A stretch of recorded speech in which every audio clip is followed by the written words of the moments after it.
మీరు చూస్తే శ్రీలంక, నేను ఎన్నోసార్లు చెప్పాను మీకు కూడా, శ్రీలంకను కూడా దాటిపోయాం మనం ఇప్పుడు. శ్రీలంక 2,16,00,000, వాళ్ళ అప్పు 2,20,000 కోట్లు, అంటే రఫ్ గా 1 లక్ష. మన జనాభా 5 కోట్లు, మన అప్పు 8,50,000 కోట్లు. అంటే మన అప్పు ఒక మనిషి పైన 1,70,000, నలుగురుంటే 6,80,000. అంటే ఎవడు కట్టాలి ఈ డబ్బులు? ఆడబిడ్డ నిధి కింద నెలకు 1,500 రూపాయలు డైరెక్ట్ గా మీ అకౌంట్ లో వేస్తాం. శ్రీలంకను కూడా దాటిపోయాం మనం ఇప్పుడు.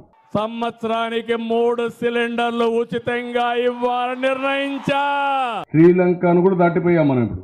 ఉచితంగా ఆర్టీసీ బస్సుల్లో ప్రయాణం చేయొచ్చు. శ్రీలంకను కూడా దాటిపోయాం మనం ఇప్పుడు. నెలకు 3,000 రూపాయలు నిరుద్యోగ భృతి ఇస్తా. శ్రీలంకను కూడా దాటిపోయాం మనం ఇప్పుడు. రైతుకు సంవత్సరానికి 20,000 రూపాయలు ఇప్పుడు ఇచ్చేది కాకుండా 20,000 వరకు ఇచ్చేట్టుగా తెలుగుదేశం పార్టీ నిర్ణయం చేశాం. శ్రీలంకను కూడా దాటిపోయాం మనం ఇప్పుడు. మరి జగన్ హయాంలో రాష్ట్రం అప్పుల పాలైపోతుంది అని అంటారు. మరోవైపున చంద్రబాబు నాయుడు మేనిఫెస్టో అని చెప్పి ఆయన 6 గ్యారెంటీలు అని చెప్పి ఆయన ఇస్తాడు, ఆయన చెబుతాడు. దాన్ని పతాక శీర్షికల్లో బ్రహ్మాండంగా వీళ్ళు రాస్తారు.